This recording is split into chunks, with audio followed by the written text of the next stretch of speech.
Radio business series 017 में मैं हूं प्रोग्राम डायरेक्टर विनेश। जी हाँ, जैसे हम बिजनेस सीरीज लाते हैं we always talk to guest and it's mostly about businesses and the idea is so that you can appreciate and understand where the businesses are coming from at the same time it's a bit of update for you. So this time the topic is merry and dearie Christmas. You may have noticed I'm just switching from Hindi to English because our guest tonight is Richard Parkin of Hamilton Hindin Greene, and obviously we want to communicate with him, and this is the language that we can basically communicate in. So we'll start off the topic, and given the year we are already approaching Christmas, and we'll try to touch base on this topic, and if I don't get the chance later, so Merry Christmas in advance to you all. I'm sure you would now be preparing for it. I think we are just about to hit December anytime soon. So welcome on board Richard Parkin. Once again, we have spoken to you a few times before, but this year it has been a few months now. Yep. And I see that you have been keeping yourself well. So, so the program today would be just like introduction, because there could be some new audience out there who may not have seen or heard our previous interviews. So, if you could give your introduction, and then we will talk about what Christmas means for you, and then of course your own field that you love dealing with the shares and investments. Sure. And those help those people. So we'll want to hear about that and what your thoughts are on the recent tariff war that was going on, and of course the OCR cut that we have just seen. Mm-hmm. And then we'll try to find some other topic to end it up. So let's start with your introduction. Of course. Well, good evening everybody. My name is Richard Parkin. I'm an investment advisor and share broker from a company called Hamilton Hindin Greene here in Christchurch in New Zealand. I've been there for just over 4 years now, but I've spent the last 3 decades working in investment markets, both here and over in the UK. So I'm generally here to talk about things like shares and markets and whatever's happening in the world at the moment. I see. And I think Hamilton Hindin Greene has been there forever. Yeah, we've this year we celebrate our 125th anniversary. Wow. So we're one of the longest established companies in the financial markets over here in New Zealand. Mm-hmm. In fact, we were one of the founding members of the Christchurch Stock Exchange as it was back then, now part of the New Zealand Stock Exchange. Yeah, going back 125 years, so that would have been quite a black and white days. Yeah, it's, a lot's happened. You can imagine over the last 125 years, we're going back to the year 1900, everything from, the last days of Queen Victoria right up to, today's AI-driven economy. There's a heck of a lot of change in a very short period of time. And Richard, it would be quite interesting how the stock market would have been those days. Would it be something like what we see today, or would it have been quite different? It would be very different. The markets back then would have been driven largely by commodities. Obviously, we wouldn't have had technology companies. Cars didn't really exist. That sort of thing. So many of the companies would have been things like beef exports, leather companies, mining. Mining was obviously still quite a big thing. So yeah, it would have been more basic materials rather than anything. That could have been even sale of animal stock or something those days. Sale of animal stock. That's right. Yeah, that's right. Yeah, I mean Argentina, for example, was back in 1900. I think Argentina was the 2nd or 3rd wealthiest country in the world, entirely off the back of beef exports. And they're still, I think, doing quite good with the cattle industry. Oh, yeah, it is. It's the cattle industry for places like Argentina and South America. I see. That's quite interesting. Yeah, and what has been keeping you busy these days? Well, I think the thing that's been keeping us busy for pretty much most of this year, actually, has been probably the one man who has dominated the news this year, and that's been President Donald Trump. He came back into power in January, and we knew that he was going to be introducing some sort of tariffs to the market, so we weren't entirely sure what effect that would have on markets, but we weren't expecting the tariffs to be quite as stringent as... Especially on New Zealand. Well, New Zealand, I think we got away quite lightly, 10%, but it was some of the unusual ones that didn't really affect the global market, but just made you wonder what the methods were behind these tariffs. For example, I think Madagascar, the industrial powerhouse that is Madagascar, had a 79% tariff because America buys much more from Madagascar than Madagascar does from America. And the thing the Americans buy is vanilla, because the Americans like ice cream and milkshakes, and you can only really get vanilla from Madagascar. I see. It's not like you can grow it elsewhere, it's only there. So yeah, there's some very unusual choices in there, and some of them it was difficult to work out what the logic was. But the markets didn't react very well. So really, you could say the first 4 months of this year, up until April, everything kind of slowly trickled down. But then everyone kind of got used to the new normal, and then everything's come back up quite strongly since then. And I think the other thing that's capturing, or that's in the news that we keep on hearing, even I think was it yesterday, the announcement of the ICR cut. Yes, that's right. So yeah, the Reserve Bank in New Zealand over here cut interest rates by a further 0.25%. So it's all good news. It helps to make debt a bit cheaper, credit a bit cheaper, mortgages arguably a little bit cheaper. Less good news for savers. 2 years ago you could get 6.5% interest rate on a term deposit, and now you're struggling to get more than 4. In fact, many of them are now 3 point something. So if you're a saver, every interest rate cut is actually a pay cut. So if you have savings, this isn't good. But if you have debt, this is more relief. Yes, that's quite true. But what about people who actually would want to consider putting in portfolios? Well, lower interest rates are usually quite good news for markets. The reason for that is people who want to get a return on their money would be quite happy to leave their money in the bank if they could get 5 or 6% for no risk, no effort. They're quite happy with that. But of course, with interest rates down so low, they need to look at other things in order to get a return. So that's where you start to see property start to become more attractive, shares both here in New Zealand and overseas, bonds as well. You can get better returns from those. So lower interest rates are generally quite good news for markets. And just because I mean you have been in this industry for a while, and especially when you were back in the UK, how do you regard people like these times are changing? So do you think they were more kind of conservative those days, or are they more kind of going towards more certainty these days? That's a really good question. That's a really good question. I mean, when I first started, there was no .com, there was no kind of tech industry as such, no cryptocurrency. So there are certainly more interesting things to invest into, more volatile things to invest into. I think you're probably right. I think people are probably a little bit less conservative nowadays, but a lot of it depends on age.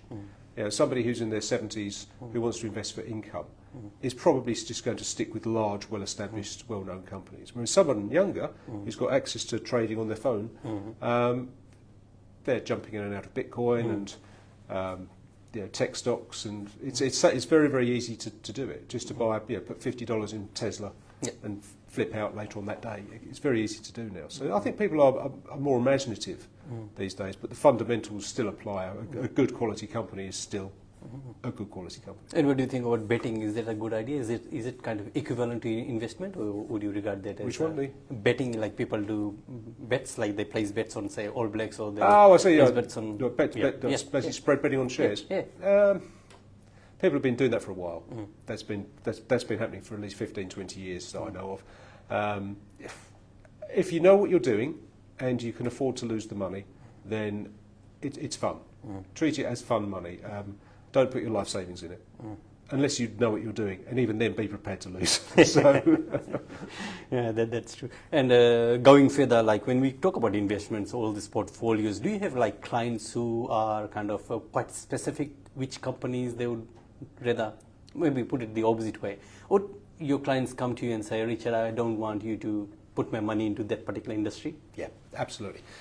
We do have a number of ethical investors, people who are very concerned about the environment, so they want us to avoid fossil fuels, mining, companies with poor labour relations, that sort of thing. So so sometimes people will come along and say, I want a global portfolio with no oil, no tobacco, no weapons, and that sort of thing, and we will do that. I see. And do they also have kind of some sort of feelings about countries as well? I don't want to invest in that particular country? Sometimes, sometimes.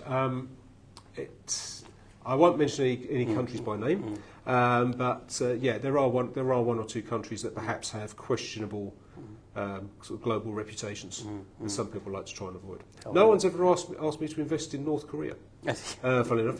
But there was a time around when the Ukraine war started that some people were trying to buy shares in Russian companies because the Russian market basically finished, and the shares were trading for absolute pennies.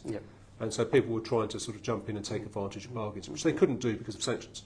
But people did still think about, is this an opportunity to get something cheap? Yeah. But, Yeah. And then, of course, there are always people there just thinking of investing, weighing up the options. So how much money do they have to have before they can knock on your door?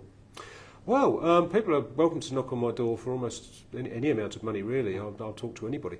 But to have a managed portfolio, we normally suggest to people that $50,000 is really a sensible minimum. We can do less than that, but it's more economical for 50,000 or more. That said, I have plenty of clients who come and see me to just buy $5,000 worth of shares. For small amounts of money, I can't really do a managed portfolio because $5,000, I can't spread that very far. Yes. With $50,000, I can do something a bit more imaginative than that. But for $5,000, certainly, even $1,000, could buy somebody an ETF or one share. That's not a problem. Happy to do that. I see. And the other question I have for you, I hope you're not a politician. What do you think about KiwiSaver jumping? Well, the intent that it might go to 6% deductions. Yeah, I think it's a good idea because obviously the more you can save, the better retirement standards you'll have. It's going to be an issue for employers, and I think what we'll see is if employers have got to start paying 6% instead of 3%, they're going to have to get those costs back from somewhere else. So they're either going to cut costs, i.e. it could mean reducing staff or reducing staff hours, or they're going to have to put their prices up, so it could be inflationary. Or they can just inbuilt into the salary, so... That's it. That's the other thing as well, that your salary remains the same, but your take-home pay is actually now less because you're putting more in KiwiSaver. People might end up having an almost sort of tradable benefits service whereby, okay, you can have 6% in KiwiSaver, but you can't have the gym membership, and you can't have the medical cover. So it might work out something like that. It remains to be seen how it's done, but I think putting it up to 6% is a good idea. It's going to hurt some people. All I can hope is the companies are not going to cut Christmas parties or the end of the year. No. I think companies are quite sensible these days. That, 20, 30 years ago, Christmas parties could be big affairs, huge affairs. Companies are a little bit more socially aware now. They know that there are a lot of people out there who are struggling. There's still cost of living issues around, and I think someone throwing a $125,000 bash in a yacht, it's not a good look. So people are being more sensible. What about retirement age? Do you have any objection if the retirement age is increased? What's the retirement age back in the UK? Retirement age in the UK is 67. Last time I looked, it's probably gone up again since. But yeah, it's been creeping up, and it's starting to creep up in different countries in Europe. I'm not sure if it's going to go down very well in France because the French tend to protest about that sort of thing. But yeah, it's creeping up. I can see it getting to 70. But then people are living longer. They're healthier. They're stronger. The days of working until you were 65 and being very, very worn out and very, very sick at 65, they're long gone because people live to their 80s, 90s quite easily. In fact, my children's generation will probably live to 100. So suddenly, retiring at 70, you've still got potentially 30 years before it's 30 years to go. So yeah, I think it will gradually happen. I see. Okay, there has been some interesting talk that we just had, Richard. But if we focus on our theme today, or just the topic that we actually were a bit touching on before we went live, and that is the Merry and Deary Christmas. I know it's Merry Christmas. We all enjoy Christmas and have this love affair with Christmas, Santa Claus and gifts that we get and gifts that we wish for. But in my post, I've just put down those F-Post machines as well, just to show that it does cost. What do you think? Yeah, Christmas is obviously a very, very special time for a lot of people. It brings families together, and it's a magical time for children. I remember getting a bike when I was 8. Oh. It's still one of the greatest moments of my life. You know, that's. But did it manage to come through the chimney? No, it was actually that was the year I discovered that Santa perhaps came in many forms that looked remarkably like my dad. No, I heard a strange noise downstairs, and I sort of stuck my head down the stairs, and I saw my dad and my uncle bolting the wheels on a bike, and I thought, well, that can't be for anybody other than me. Yes. And I was very excited. I was delighted to get that bike. Yeah, but But at the same time, I was also slightly confused as to why Santa hadn't brought it. Mm-hmm. And that's when I started putting two and two together at that point. Yeah. Maybe you didn't post it right. You could have got mixed up with the address. Exactly. Yeah. So Santa was in a rush. He dropped it off. Yeah. So can you guys finish it for me? Yeah. Maybe it was that. Yeah. It probably was that. But no, the costs the costs are huge, because the things that the children want are the days of regular toys like like Lego or Meccano, giving my age away now, are gone. People, the children want Nintendo Switches, PlayStation 5s, and these things are not cheap. And for families that perhaps are struggling with the cost of living, it's a lot to ask, because the pressure on parents is huge, the expectation from the children is huge, and it's. I remember when we were younger. Very different. But it sounds like back in your days, Christmas was very much celebrated the way it is, like the expectation of gift and partying and family coming together. Yeah, I mean, our sort of average sort of Christmas, we'd have Christmas at home, myself, my sister, my parents do presents, and then in the afternoon we'd go over to my nan, and we'd have dinner over there and turkey and that kind of thing. My uncle always used to get very, very good presents, but the problem was my uncle used to like to go to the pub on Christmas Day, and we couldn't have presents until he got back from the pub, and then he'd come back, and then he'd have to have his dinner first, and he'd eat really slowly, and then he'd want to go and have a nap, and so we couldn't, and it was really frustrating, because you knew you had a really great present, but you had to wait for Uncle Peter to wake up. But it was always worth it. Yeah, I think in our kind of culture, we always say if you have patience, I mean, you have to be patient to receive good rewards. And of course, we wait for 12 months for Christmas anyway. But when your uncle was doing the shopping, had he already had the drink, or he would do shopping and then have the drink later? Oh no, the presents would always be ready, wrapped and ready to go, but we just couldn't open them until he gave the green light to do so. And it was just waiting for Uncle Peter to wake up. It's one of the memories of my childhood Christmases. Yes. But it was always worth it, because the present was always excellent. So And Richard, it's always interesting when I talk to you, and you actually take us even further back into those days when I think, shall we say, when Christmas originated, when it started to happen? It's quite an interesting thought, because people just think that Christmas is obviously a long-standing traditional event, but of course Christmas is there to celebrate the birth of Christ. So before Christ, there was obviously no Christmas. Except there sort of was, because it all coincides with the, particularly in the northern hemisphere, the winter solstice.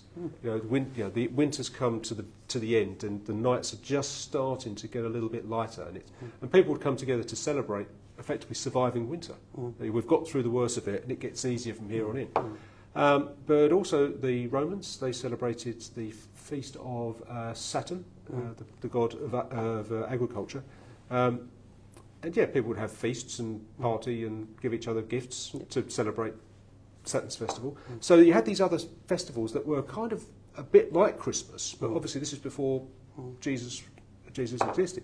It is quite interesting that when sort of Christmas was started, that it just happened to coincide with these other festivals that were already running. It was quite handy. And of course as well, in Jewish religion, you've got Hanukkah at the same sort of time.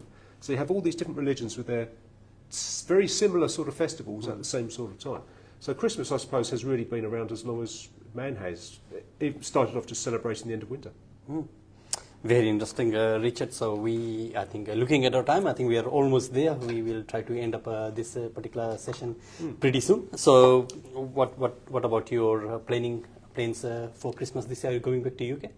No, not back to the UK for Christmas. It's too expensive. And what's more, the weather here is beautiful this time of year. Whereas in the UK, it's very, very cold. In fact, I do actually slightly miss that, because for me, Christmas was always a big, thick coat, dark nights, freezing cold, damp in the air, because the Christmas songs make more sense. When you hear songs about Frosty the Snowman and it's cold outside, obviously it doesn't really work when it's sunny, but it works brilliantly when it's cold. Maybe that's the reason why we don't really see the Santa Claus flying over, because it's quite hot. That's right. That's right. Yeah, he's at the beach. So he's catching some rays. But the other thing this time of year, which we always look forward to, is there's a thing called the Santa Rally on the markets. It's for the final week of December and the first couple of days of January. Over the last 75 years, in that week, 80% of those weeks, the markets go up. And they put it down to the fact that people are in a good mood, they're spending more money, maybe, let's buy some shares. But also the shops are busy, the tills are ringing, and companies are thinking, maybe our earnings are going to be better than we thought. So there's a lot of optimism. The market tends to lift up for the final week of the year. And I guess there's been some recent changes to the share market, or would we say those companies, some companies are disappearing from the share. I think those online, there's one Grab One or those kind of companies. Has that? How does that go with your? It's just part of the general ebb and flow of the markets. If you look at the top 50 companies in New Zealand back in 1925, I'm pretty sure none of them exist anymore. Or if they do, in a very, very different format. And when you think about the biggest companies on the US market at the moment, a lot of those didn't exist 25 years ago. I mean, Nvidia was a small chip manufacturer. Meta didn't exist. Google was a tiny little startup, and now these are colossal organisations. Yeah. I mean, back then the biggest companies would have been like General Electric, who are quite medium-sized now, and ExxonMobil, who are much smaller than Nvidia.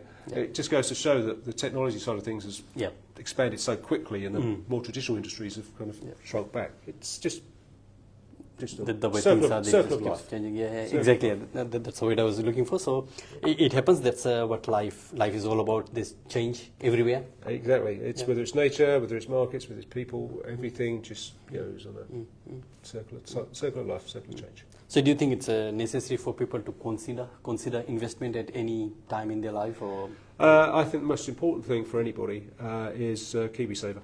When you're working, if you can afford to put just a small amount of money away every week, every month, just to build up for your retirement, because there will come a point when you will no longer be working, and you can't always rely on money in the bank or selling off some of your things. You need that bulk of money to help support you, give you a decent standard of living for your later life, your later years. So that's the most important thing, because the best time to start saving was yesterday. Second best time is today. Yes. So the sooner you can start putting some aside, the longer it's got to grow.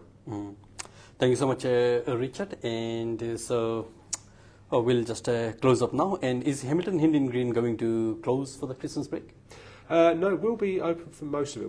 We'll be off for the statutory days, so we'll be open probably till lunchtime on Christmas Eve. I see. We'll be off Christmas Day, Boxing Day, but we'll be operational for much of the rest of it. I see. No worries. So we will close up, and just the last bit is maybe Christmas messages, wishes to the audience out there. Yeah, I'd just like to wish everybody a very, very happy, safe Christmas. I hope you have a wonderful time with your families, and you get everything you want. Thank you so much. And that was Richard Parkin, a good friend from Hamilton Hindin Greene. If you are thinking of investments, shares, or as Richard mentioned, even if you don't have this large portfolio, but still you are interested to know or want to talk to somebody, then Richard is happy to receive your call. We wouldn't say 24 hours, but if you look on the website, you'll get his information, Hamilton Hindin Greene, and you can make contact with him. But if you want his details from us, feel free to contact us and we will let you know. तो चलो हम यहीं पे इस video को अंत करते हैं. ये बोलते हैं कि हैव अ गुड डे. अभी काफ़ी warm है weather outside, but driving be careful because Christmas is approaching, and of course the team out there, they are going to be quite strict driving wise, so don't drink and drive वगैरह आपको तो मालूम है, you know better. So let's finish off. Merry Christmas to you in advance. Have a good time, or I know you're busy, but take care and enjoy this Christmas to the most. And as Richard said, wish or hope करते हैं कि your wishes do come true and you get your dream bike if that's what you're waiting for. So bye guys.